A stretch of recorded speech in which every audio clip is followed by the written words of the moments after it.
హే busy people, hello subscribers. So మేమేదో ఒక చిన్న పర్పస్ మీద చిన్న విలేజ్లోకి వెళ్తున్నామండి.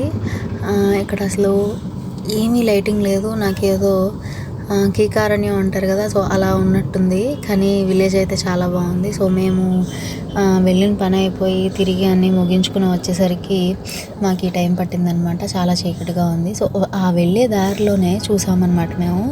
చాలా చాలా చాలా బాగుంది. ఎంత చీకట్లో ఒకే ఒక్క చోట చిన్న పాక లాంటిది వేసి అందులోనే ఉన్నాయన్నమాట. మీరు థంబ్నెయిల్లో చూసిన బుజ్జి బుజ్జి కోడి పిల్లలు. సో వాటిని మేము వచ్చిన టైంకి, అంటే మేము వెళ్తుండగా డంప్ చేశారు. సో వీటిని మ్యాక్సిమం నైట్ టైం తీసుకొస్తారంట.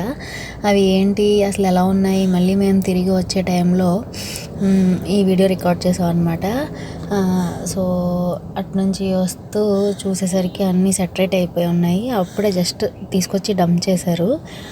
మేము వాళ్ళతో మాట్లాడాము అసలు ఏంటిది, ఎలా పెంచుతారు అని చెప్పి. సో చికెన్ సెంటర్లో చికెన్ చూడడం, రెస్టారెంట్లో చికెన్ చూడడమే కానీ ఎప్పుడు ఇలాంటివి చూడలేదు. కోళ్ళ ఫామ్స్ అంటే జనరల్గా గ్రౌండ్ ఫ్లోర్ అంతా వదిలేసి, అంటే ఇలా నేల మీద కోళ్ళ ఫామ్స్ ఎప్పుడు చూడలేదు.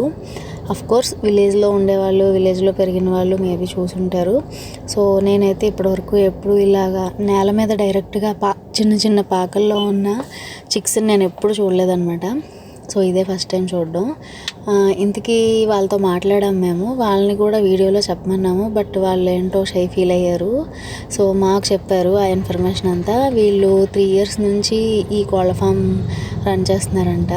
ఈ పౌల్ట్రీ ఫామ్ నుంచి అంటే వాళ్ళు చాలా మ్యాక్సిమం, అంటే ఫస్ట్లో చాలా బాగుందంట. సో ఈ కోవిడ్ వల్ల వాళ్ళకి తర్వాత నష్టాలు వచ్చాయంట. అంటే అప్పట్లో కోవిడ్ వచ్చిన కొత్తలో బర్డ్ ఫ్లూ అనుకుని ఇంకేదో అనుకుని చాలామంది చికెన్ తినలేదు కదా. సో దీనివల్ల లాక్డౌన్ వల్ల hotels, restaurants and street food అంతా క్లోజ్ చేయించారు. సో దానివల్ల చికెన్ కాస్ట్ అప్పుడు పడిపోయిందంట. మళ్ళీ ఇప్పుడు అలాంటిది ఏం లేదు కాబట్టి ప్రజెంట్ రైజింగ్లో ఉందంట.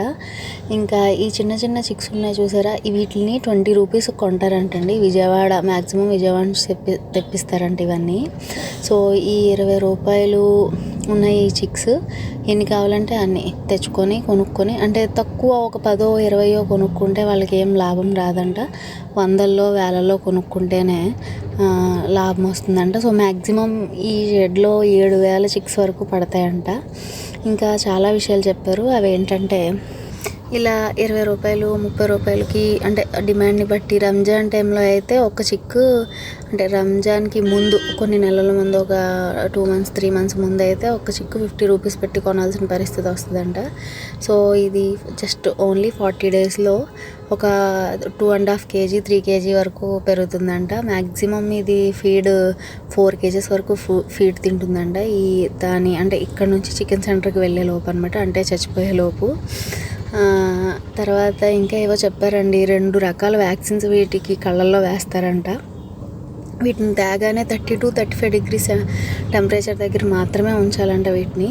సో అలా ఒక 5 days 6 days, అంటే మ్యాక్సిమం 1 week అలా ఉంచిన తర్వాత అందులో లైఫ్ స్పాన్ ఉన్నవి బతుకుతాయంట, లేనివి కొన్ని మళ్ళీ చనిపోయినవి సపరేట్ చేసేస్తూ ఉంటారంట.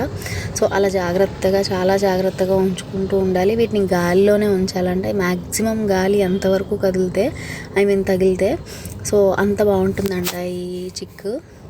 ఇంకా ఒక వ్యాక్సిన్ అయితే నోట్లో, అంటే వాటర్లో కలిపేసేస్తారంట. 2 అయితే కళ్ళలో వేస్తారు. వీటికి పెట్టే ఫీడ్ అంతా కూడా మొక్కజొన్న పిండి, సోయాబీన్స్ పిండి డైరెక్ట్గా, అంటే కంపెనీ ప్రోడక్ట్సే దొరుకుతాయంట. వీళ్ళు కలుపుకోవాల్సిన అవసరం లేదు. కొంతమంది అయితే కలుపుకుంటూ ఉంటారంట వాళ్ళ ఎక్స్పీరియన్స్ని బట్టి. ఇంకా ఈ అన్ని కోళ్ళు కూడా బ్రాయిలరేనంటండి. అవి మనకు చూస్తేనే తెలిసిపోతుంది. సో మీకు తెలుసా, మనకి 200 to 250 రూపీస్ 1 kg తీసుకుంటూ ఉంటారు చికెన్. కానీ జస్ట్ వీళ్ళ దగ్గర నుంచి, అంటే పౌల్ట్రీ ఫామ్ నుంచి వీళ్ళు కొనుక్కునేది, చికెన్ సెంటర్స్ వాళ్ళు, హోటల్ నుంచి వాళ్ళు జస్ట్ 90 రూపీస్ 100 రూపీస్ పెట్టే కొనుక్కుంటారంటండి చికెన్. మీకు తెలుసా అసలు వీళ్ళు చికెన్ 20 రూపీస్ 30 రూపీస్కి కొని 40 days వాటిని కేర్ఫుల్గా జాగ్రత్తగా చూసుకుని, మనందరికీ తెలుసు అంటే అవి ఎంత డెలికేట్గా ఉంటాయో, వాటి ప్రాణం చాలా చిన్న ప్రాణం, చాలా డెలికేట్గా ఉంటుంది. సో వెదర్లో ఏమైనా చేంజెస్ వచ్చినా, లేదంటే వాటిని శుభ్రంగా అవి ఉండే ప్లేస్ని శుభ్రం చేయకపోయినా కూడా వీటికి డిసీజెస్ వచ్చేస్తూ ఉంటాయంట. వీటికి యూజ్ చేసే యాంటీబయాటిక్స్ కూడా కొన్ని వాటర్లో కలిపి పెడుతూ ఉంటారు. అందులో ఏదైనా తేడా వచ్చినా, లేదంటే అవి దాని బాడీ ఆ యాంటీబయాటిక్ మెడిసిన్ని తీసుకోలేకపోయినా కూడా ఇవన్నీ చచ్చిపోతూ ఉంటాయి. సో ఆ లాస్ అంతా పోను కూడా కొన్ని చిక్స్ చనిపోతూ ఉంటాయి. సో మ్యాక్సిమం డేస్ అయిపోయిన తర్వాత చనిపోతే చాలా కష్టం కదండి.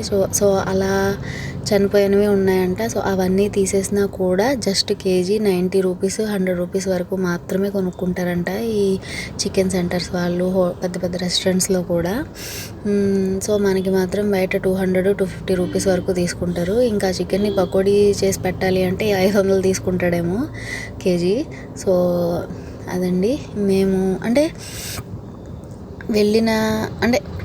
జస్ట్ పౌల్ట్రీ ఫామ్ని వీడియో తీయడం ఏంటి అని అనుకున్నాం ఫస్ట్. కానీ అసలు చాలా చాలా ముద్దుగా ఉన్నాయి చూడడానికి. ఇంత చీకట్లో ఆ ఒక్క హట్ మాత్రమే బాగా కనిపిస్తుంది. సో అందంగా ఉందని తీశాను. బట్ అక్కడికి వెళ్ళేసరికి వాళ్ళు రెస్పాండ్ అయ్యారు. ఎవరు ఏంటి అని అడిగితే ఇలా అని చెప్పాము. బట్ వీడియో తీయడానికి వాళ్ళు చెప్పాను కదండి, కొద్దిగా మొహమాట పడ్డారనమాట. సో ఇన్ఫర్మేషన్ అయితే ఇస్తాము, మీరే చెప్పండి అన్నారు. అందుకనే అనమాట మ్యాక్సిమం నేను ఎంతవరకు అడగాలి, నాకు ఐడియా ఉన్నంత వరకు అడిగి తెలుసుకున్నాను వాళ్ళని. సో ఆ ఇన్ఫర్మేషనే అనమాట ఇది. వీళ్ళు చిక్స్ 20 రూపీస్ 30 రూపీస్కి కొని 40 డేస్ వాటిని కేర్ఫుల్గా చూసుకుని, వాటికి ఫీడ్ అయితే ఏంటి, యాంటీబయాటిక్స్ అంటే ఏంటి, లేదంటే వాటికి ఒక 3-4 వ్యాక్సిన్స్ ఉంటాయంట. సో అవన్నీ వేయడానికి వీళ్ళకి ఆల్మోస్ట్ ఒక చిక్కుకి వచ్చి 70-80 రూపీస్ ఖర్చు అవుతుందంటండి. వీళ్ళు 90 రూపీస్ 100 రూపీస్ ఛార్జ్ చేస్తారంట కేజీ.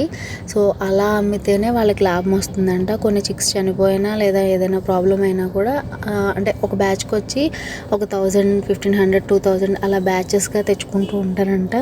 అంతే క్వాంటిటీ తెచ్చుకొని పెంచుకోగలిగితేనే వాటిని అమ్మితేనే లాభం వస్తుందంట, లేదంటే లాస్లోకి వెళ్తారంట. ఇంకా ఈ 90 రూపీస్ 100 రూపీస్ మొత్తం ఓవరాల్గా దాని లైఫ్ స్పాన్లో 4.5 kg తింటుందంట ఫీడ్. అది 4.5 kg తిని 2.5 kg వరకు వస్తుందంట. ఒక చిక్ వచ్చి వెయిట్ 45 డేస్కి. సో అలా కేజీ 90-100 రూపీస్ అమ్ముకుంటారంట. సో అదండి ఈ పౌల్ట్రీ ఫామ్ గురించి. అయితే నాకైతే చూడగానే చాలా ముచ్చటగా అనిపించి, చాలా ముద్దుగా అనిపించి, ఎందుకంటే అంత చీకట్లో ఇవి మాత్రమే వెలుగుతున్నాయి. ఏంటో అనుకున్నాము, మేము దగ్గరికి వెళ్ళి చూస్తే పౌల్ట్రీ ఫామ్ అనమాట. అది కూడా గ్రౌండ్ లెవెల్లో ఉంది. సో మెట్లెక్కి పైన ఎక్కడో చూసాము, అలాంటివి చాలానే చూసాము సిటీస్లో.